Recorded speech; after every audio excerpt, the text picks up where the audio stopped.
Welcome to Evolve to Succeed, the podcast that brings together entrepreneurs, founders, business leaders and experts to talk about their journeys and explore the link between personal and business success. I'm your host, Warren Munson, founder of Evolve, a coaching, training and development company focused on enabling business and personal success and creating a community of like-minded individuals. Whether that be through our peer groups, one-to-one coaching, our training and development programs for you and your teams, or through our content and events, our mission is to get the best out of each individual and inspire them to be better both in life and in business. If you want to learn more about Evolve, including our beautiful co-working space in Ashley Cross in Poole, then please go to evolvemembers.com, where you'll find great content, insights, details of all of our services, and also information on our forthcoming events. For now though, let's get on with the show.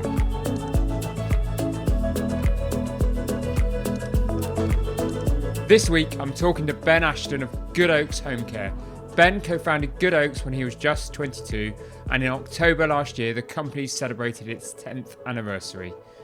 Within that decade, Good Oaks has gone on to achieve phenomenal growth, and as we'll hear during the course of our conversation, the first year turnover was just £5,000. Now it enjoys an annual turnover across the group of almost £10 million and employs 80 staff locally and nearly 400 across its 14 franchised operations. In 2019, Good Oaks also became the first in its sector to go carbon neutral, all subjects that we discuss during the course of this podcast. I was really interested in chatting with Ben for a number of reasons. Among other things, I wanted to find out what it was like to start a business at such a young age, just what he's done to drive that amazing growth, and how he's so successfully navigated the franchising game. There are also some great conversations around effective marketing strategies, how he's changed in his 10 years of running a business, and his views on the value of empathy. Please enjoy the show.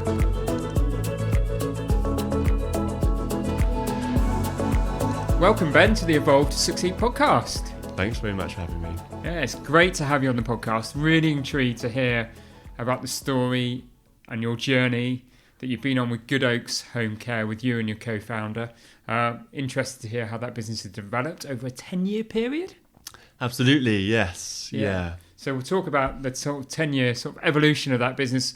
Really intrigued to talk to you about some of the things you've learned along the way, and also, you've gone on to franchise the business. So I'm sure there are all of the kind of things that we'll look to explore during the course of the conversation. But we must start with, providing home care is a really regulated kind of environment and business. And you were just 22 when you co-founded this business. So how did it come about? Tell our listeners a bit about those original days and how the business originated. And a little bit about Good Oaks Home Care, Ben. Absolutely, yes. Starting at 22, I think really it was a case of you don't know what you don't know at that age. I think, there's a lot of youthful exuberance then, and at that point I just felt like I could probably turn my hand to whatever needed doing. Yeah. Would you say that was naivety or bravery? There's a fine line, isn't there, I think? Yeah. A bit of both, definitely. Okay. I think, over the years, I think the thing that I've definitely learned is actually how complex it is to run a business in this sector, or run any business really. Yeah. I think when you're looking at it from, so basically, just to take you back to the start, I met the co-founder of the business. We both stumbled into home care. So for me, it was straight out of university. I was saving money to go travelling. Okay. I applied for all the jobs under the sun, and the one that got back to me was care. The interview was basically, do you have a car? Do you have a criminal record? Yes and no, or no and yes, depending on which way around that is. And I said, because it was my first ever job interview, so I said, are there many other candidates for the role? And she said, oh no, you've got the job. Like, you've got a you pulse. Passed. Yeah, exactly. You turned up. So you've done the yes or no, and you got a pulse. Yeah, congratulations. Here's your uniform. So it was quite a sort of rude awakening into the world of care, and that's where I met the co-founder, and that's where things really we got talking about how we sort of perceived the role to be, and the company we worked for was a great example of how not to run a care company. Okay. And I think, going back to that sort of youthful exuberance, it's always much easier from the outside. It looks a lot simpler than it sometimes is, I think. So never ever considered a career in care. What was your degree in? It was psychology. Okay. So I went to psychology. Went to uni thinking I was going to be a clinical psychologist. Okay. After 3 years of university, I decided I wasn't going to do that. Basically, the next thing on my agenda was travelling, and hadn't planned anywhere past that, really. Wow. I'm going to have to ask, have you ever got to that travelling piece yet? I did, yeah. So I actually still went on my trip. So I Oh, okay. Yeah, Right, yeah, right, yeah. okay. So me and the co-founder decided we'd start when I got back. So Right, it okay. was it was me and a few friends drove an old Land Rover from here to Cape Town. Okay. So we sort of travelled all overland. That must have been an amazing trip. It was amazing. It was back in the day now. It feels like another lifetime ago. But it was during the Arab Spring. So Okay. there were some issues. We were meant to go through Tunisia and Libya and Egypt, and then they all sort of blew up one by one. So then we went through Syria and Jordan, and basically, long story short, I was about 4 months late coming back to start the business, but luckily the co-founder waited for me, and we got cracking after that. Yeah. Wow. What did that travelling experience do for you? Good question. I think it made me sort of, I think, be able to talk to lots of different people. I think just and to be able to sort of see a situation and think of practical solutions to finding the outcome that you want. I think so. A lot of travelling through Africa requires a lot of patience. I think people who don't have patience have to pay a lot of money in various sort of Different guises. Different guises, absolutely. And I think if you've got time on your side, that really, really helps. So I think patience and just communication, I think it was really important. So came back from travelling, slightly late, but a very understandable co-founder. Absolutely. So what are those early days of the Good Oaks home care business like? They were a learning curve, such a steep learning curve. So Darius is the name of my co-founder. So he and I, we put in what was a massive amount of money for us at the time. It was about just under £2,000 each to start the business. And I think what was really a bit of a challenge was doing everything ourselves from scratch. I think, so writing the website, brochures, handbooks, risk assessments, care plans, everything you need for a business. We sort of had to reinvent the wheel, basically. While working sort of part-time jobs, and I think that was showed. I think in our first year of trading, we turned over the princely sum of about £5,000, which we were quite happy with. Our franchise partners these days in their first year are sort of expecting around 200,000 in their first year. So it just goes to show if you put your sort of time and effort into the productive parts of a business. And don't have to reinvent the wheel, what a difference that does make. Yeah, it's a huge difference, isn't it? Absolutely. And was there even a moment, because I'd read that, your first year's turnover, and we'll talk about in a moment where the business is today, but was just £5,000. Was there a moment in that first year where you started to think, are we doing the right thing here? I guess I was in a very sort of fortunate position where my parents were, I was living in their house rent free almost, and I think people starting a business when they've got bills to pay and kids, and it's just a whole nother level of pressure, really, isn't it? So for me, I was sort of happy that we were making progress slowly in our own way, in our own time, and I think we did things organically, never had a bank loan or took on sort of shareholders that had particular expectations of us, so we could sort of grow in our own time. So I said it just now. Well, let's just put it in context for our listeners. Where's the business today? What's the turnover? What's the size? How many team members? How many franchises? Yeah. So we have so in our local business, there's about 80 members of staff. Turnover to nearly 2 million. Across the network, turnover. We've got about 14 offices now. Yeah. Maybe about between 300 and 400 members of staff, very close to 400. And as a network, I don't know, turning over 8 to 10 million, I think, this year. Fantastic. Like yeah. And what has been the biggest challenge in the last 10 and a bit years to get to this point? The business has been through a lot of different phases, I guess, and each phase has different challenges, so startup was one particular challenge. I think the next sort of big challenge was making that step from a local business to the franchise business. Okay.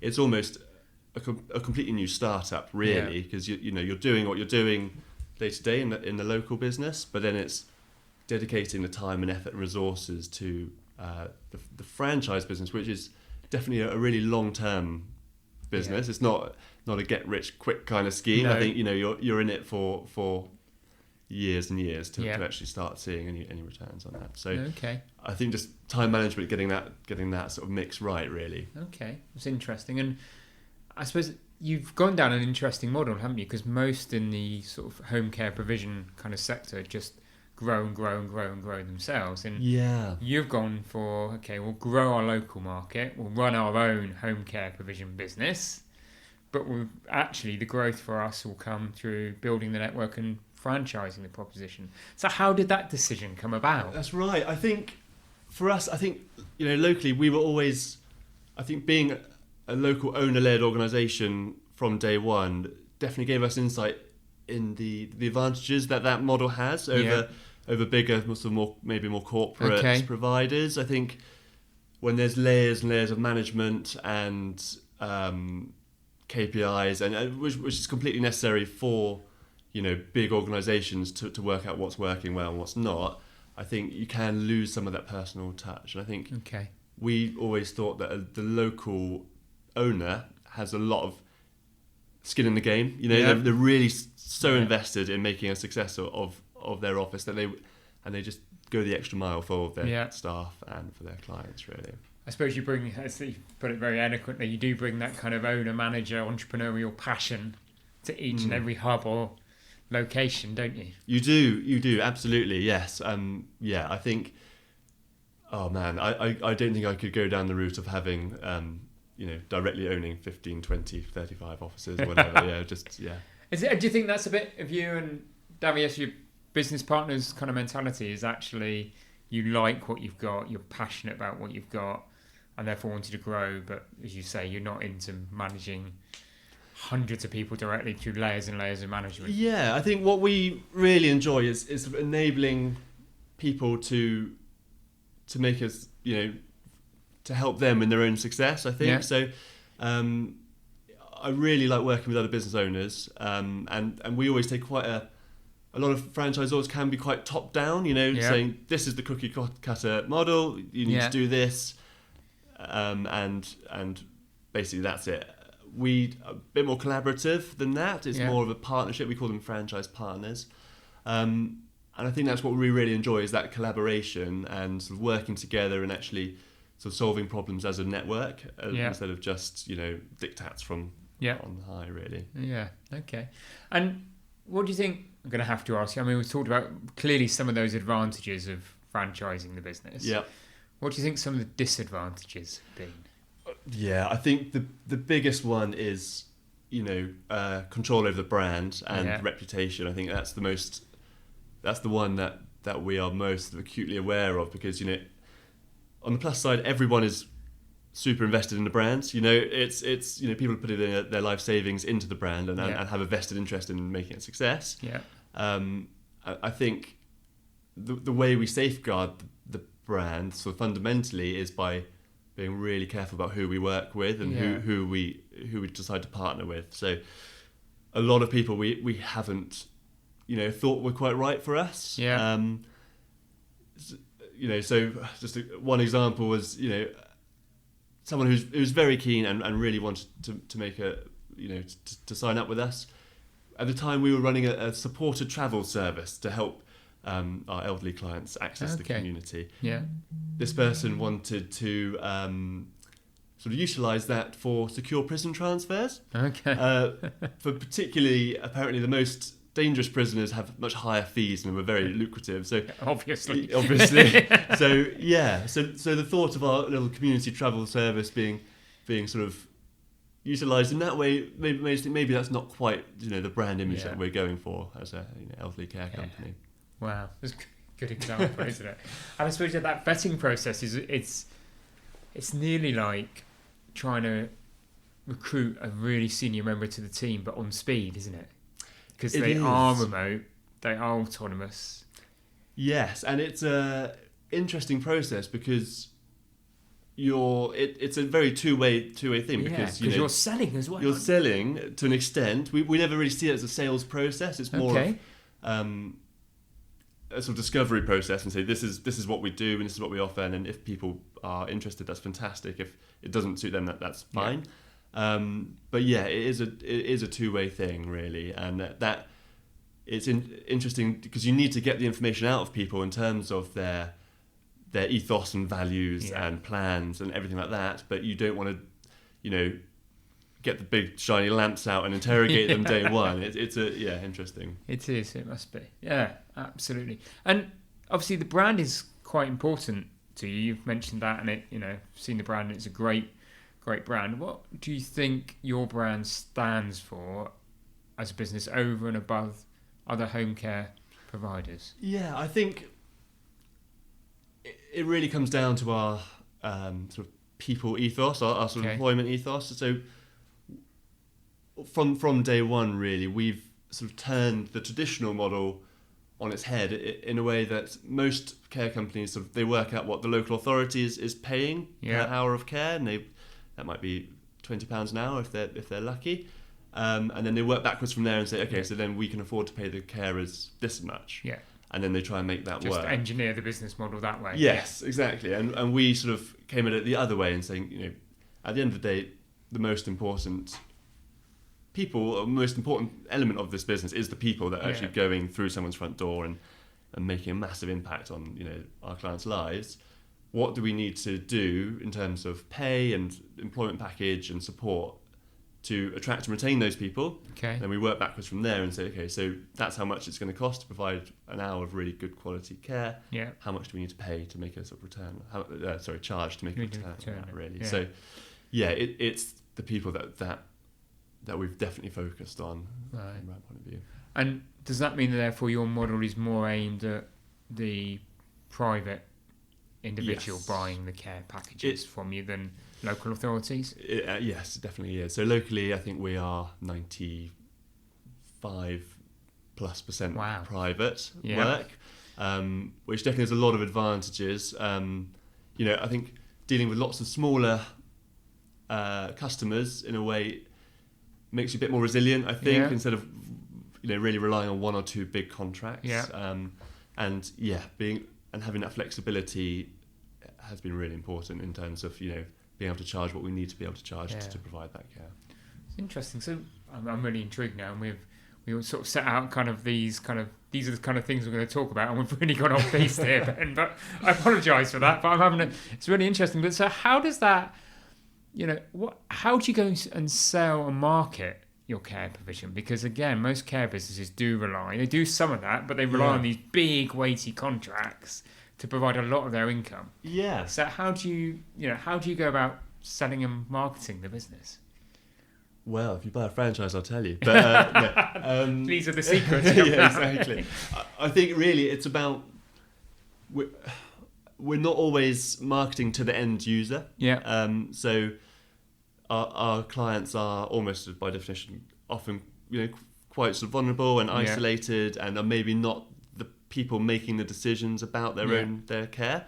So it's about marketing to the decision makers, I guess, whether that's professional decision makers or personal decision makers. The grown-up sons and daughters of people needing care, and talking to them in a way that they understand, in a way that's really reassuring, because I think most people know nothing about the care sector, and it's something that people don't really want to know about until they need it. Yeah. And then suddenly it's sort of And people often wait until the last possible moment to organise care. You know, they try and because everybody resists or don't want to. They want to provide the support for their family member and all of that. And absolutely, and there's a lot of guilt around that sometimes for family members that they can't step up and they've got other responsibilities. So it's a sort of delicate message to get across, really. But I think reassurance and responsiveness is also really important as well. Yeah, fantastic. Obviously, we've gone through, and we've got care, pandemic. The two things have to crop up in the conversation, don't they? They do. I'm afraid. I'm sure. So, I suppose it's quite an obvious question, but what are some of the challenges you've faced as a result of the pandemic? Yeah, I think obviously operationally everything had to change, overnight really. PPE was a big thing, so we were definitely using our network and trying to, so for example, I drove up to Reading to deliver gloves and aprons because they were running out and about to start using bin liners because that's all they could find in the shops, and it was all very sort of last minute. So operationally, obviously lots of challenges, and keeping everyone safe is you definitely have a big responsibility there. I think there has been a lot of publicity, good and bad, about the care sector. People are a lot more aware of it. There was the whole Clap for Carers thing, which was fantastic. Now it seems to be a lot more in the press in terms of the social care crisis they keep talking about, which is a little bit frustrating because I think, in our business day to day, it doesn't really feel like a crisis. I think people are just getting on with the day-to-day job. I think our carers wouldn't feel like they were working in a sector in crisis, really. Is that, do you think, because you are focused 95% on the private sector? Yeah, I think that definitely has a part to play. Yeah, definitely. But I think, there's huge demand out there, obviously, and it's. I think talking about a staffing crisis almost creates a staffing crisis as well. It's one of those self-perpetuating things where people are hearing sort of horror stories and not wanting to go into it, but actually there's really rewarding careers for people in there. Perfect. I suppose we should talk about the business and the business journey. So you're 32 now. 10 years on from being 22. I can do the maths. Thank God for that. Right, so you're 32 now. It's been a 10-year journey for you and for Darius, your co-founder. How have you and he changed in this 10-year period? Good question. I think I've become just, a lot less sure about everything, if I can put it like that. Okay. In that, I think I've sort of become more and more aware of how complicated everything is in life, in business, in care, in whatever sector. And I think always sort of seeing the other side of the coin or the argument. So I think especially when you're younger, everything's quite black and white. You can make decisions and go for it. I think now it feels sort of 50 Shades of Grey. Really, it's quite hard to sort of pick sort of definitive correct answers. There seems to be a lot of. So I think that's something that's changed for me, is being more aware of just the complexity. Is that just life and experience, do you think? And that little bit of, I'm sorry to use the word, but naivety at 22, it's rubbed away and it's just, right, okay, I get the big picture now. Yes, I think that's exactly it, really. I think a combination of life and sort of work does that to you, doesn't it? Definitely. I think fundamentally we've, 10 years is a long time to be in partnership with someone. And fundamentally, I don't think we've fundamentally changed. I think we're both more or less the same, that people that we started off as. More grey hair. People used to say, "Oh, you're young." At least you got hair. Oh yeah. People used to say, "Oh, you're young to have a care company, or you to have a company," and no one says that to me anymore. No, I've aged beyond my years, but definitely. But there's a lot of advantages in starting that young, isn't there? There is. Would you do it again? I would, mainly because I don't know what else I would do. Okay, that's an honest answer. I'm definitely not qualified to do anything else. So I would do it again, definitely. And that is the time to do it, isn't it? Because you don't have that responsibility, and if it does take a year and you only earn £5,000 in a year, that's okay. Shake it off. Exactly. Can't you? Yeah, exactly. Sponge off your parents for a bit longer. But yeah.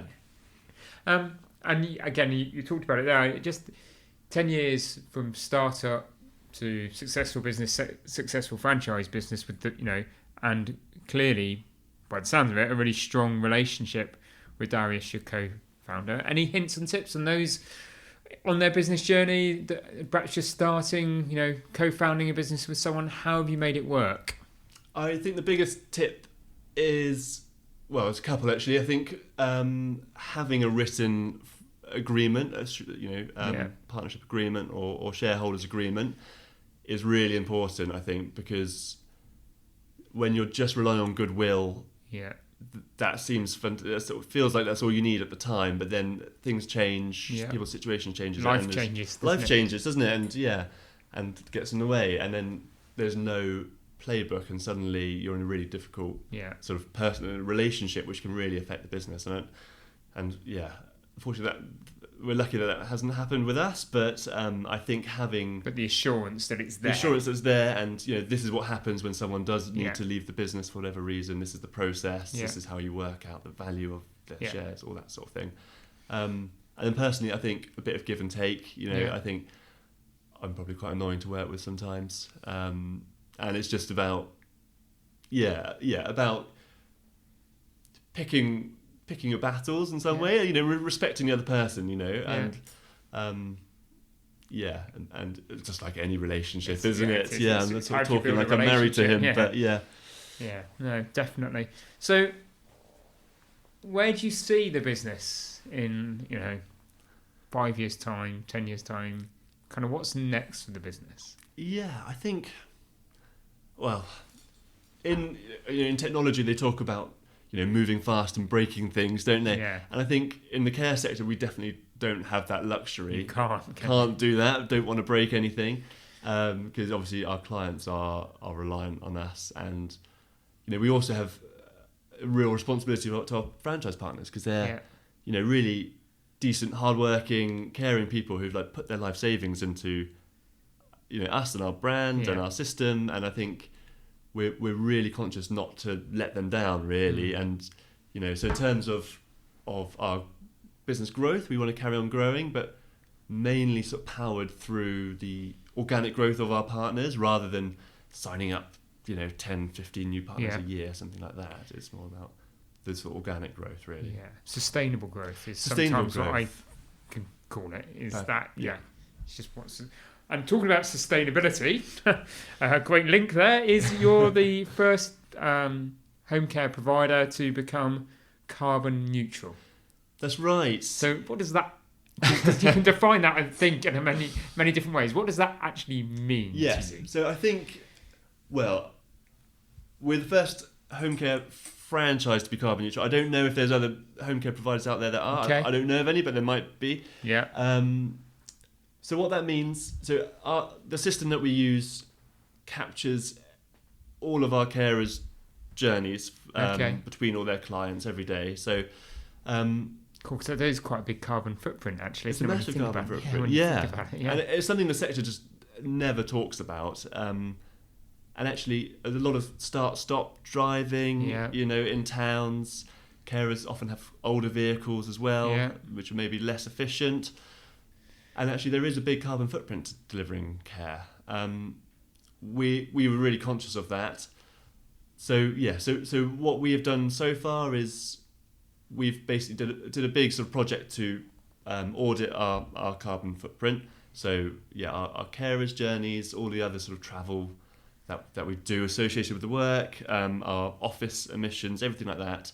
We used a sort of third party sort of to independently audit that. And then we offset that with sort of local tree planting and investment in green projects, that sort of thing. But as far as you can at a local level. Yes. Okay. Yeah. Because there's this kind of greenwashing kind of thing. Sometimes it feels businesses can, particularly perhaps corporates, go through, which is right. We'll just plant some trees somewhere in a far off land. Yeah. Nobody ever knows. Nobody ever sees them. Does it actually happen? I completely agree. I think And it probably does happen. So I better say that. No, I mean, but you're always sceptical somehow. But what you try to do is at a local level, is it? Yes, we try and do. It's sort of done regionally in the UK, so we don't say they're not planted in Bournemouth and Poole, but they're planted in the southwest. Okay. Basically, I think offsetting is not the answer to all our problems in terms of the carbon emission. All our businesses are going to have to fundamentally change, aren't they, over the next 10 years probably.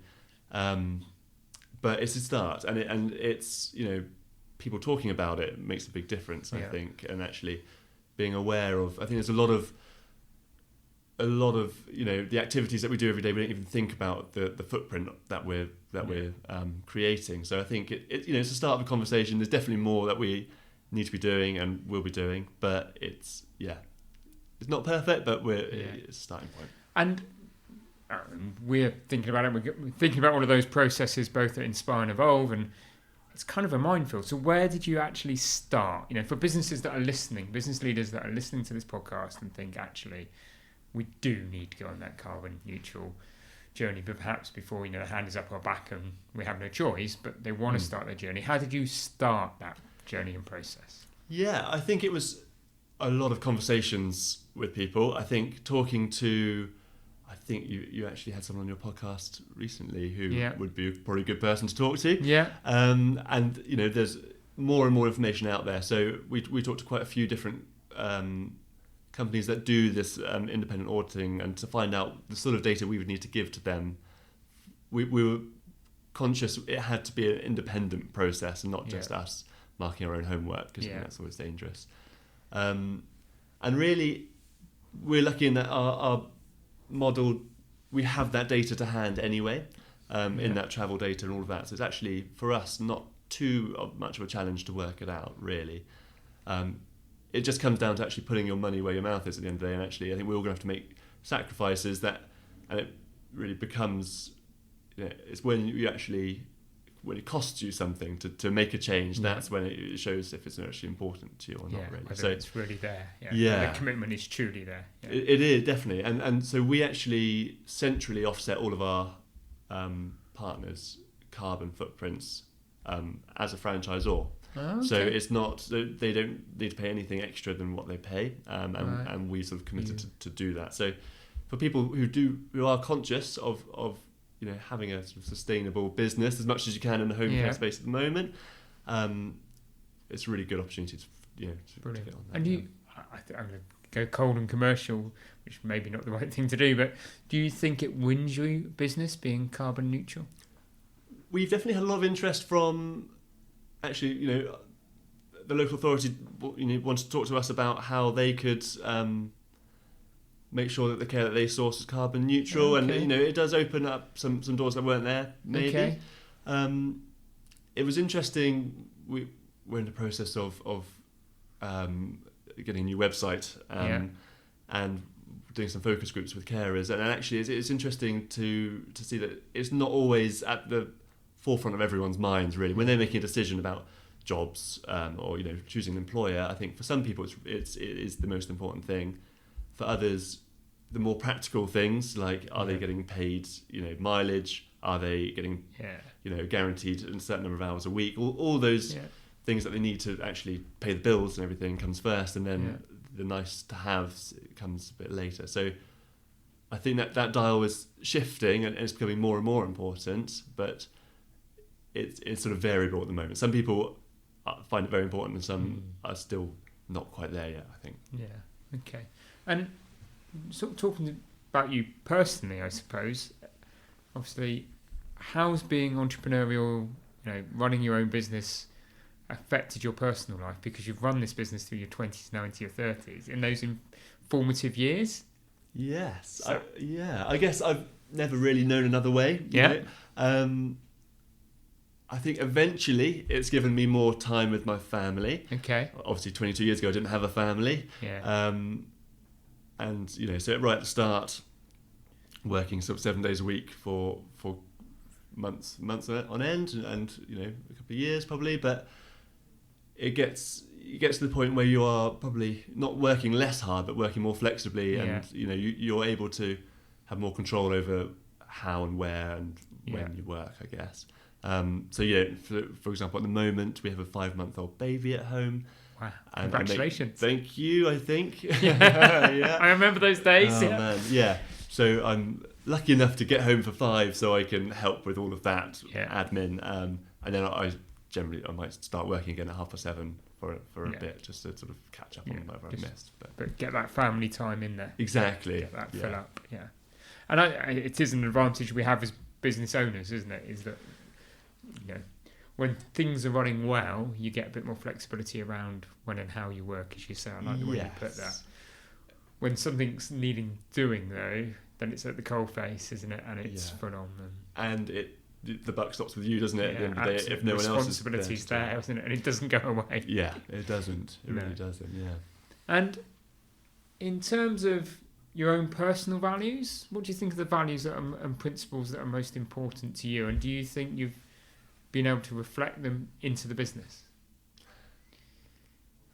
Good question. I think, so personally, in terms of my values, I think a big one for me is empathy and always trying to understand what, the person across from me or, that I'm talking to, understanding their perspective on things, what's their worldview, where are they coming at this conversation from, really. And I think that's really an important skill. And I think one that actually, there just seems to be less and less empathy these days. If you go on Twitter, there's very limited empathy happening there. Everything's very binary, and you're always black or white. It is, and crazy world. Exactly, and if people don't agree with you, they're sort of bad people. Yeah, they rant and rave, and yeah, exactly. So I think empathy is really important, and respect as well. Just having that sort of underlying respect for people as well, even if they don't have the same views or values as you. I think it's important to have that sort of baseline level. And I think both of those actually we have put into our company values as well. So they are sort of stated there as well. So definitely. Yeah. It's great if you can join those two things up, isn't it? It is, yes. And it makes sort of, it makes it a nicer place to work in. If people, if you're, we sort of have values-based recruitment where we're looking for, people have to give us these horrible questions about times that they demonstrated those values.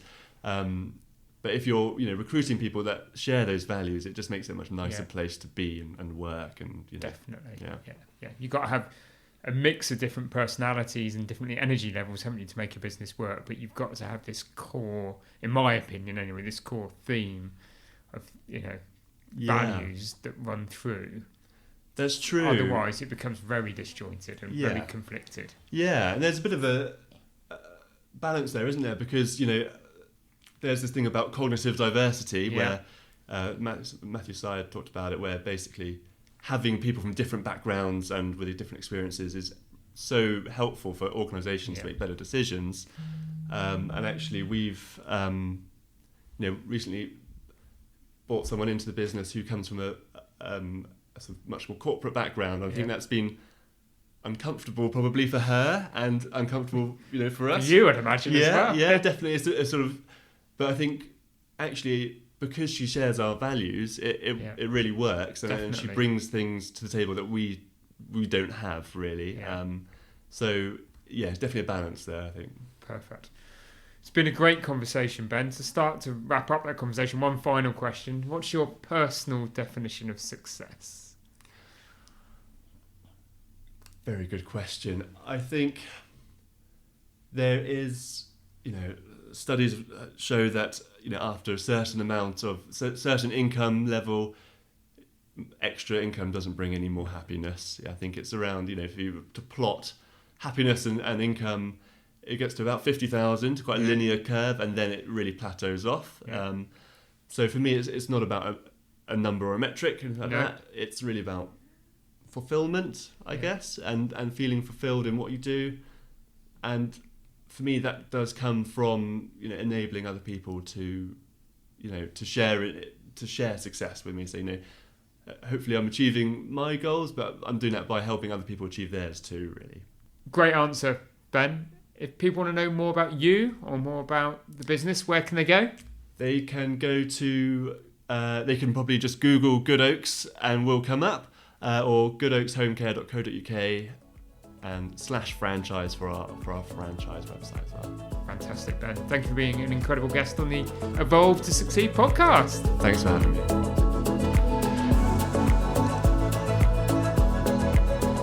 Thank you for listening to the Evolve to Succeed podcast. My hope with every episode is that you've learned something new or heard something that challenged your way of thinking and further motivated you on your path towards becoming a more knowledgeable, informed and inspired individual and business leader. If you enjoyed this episode, then please help us by rating, reviewing and subscribing.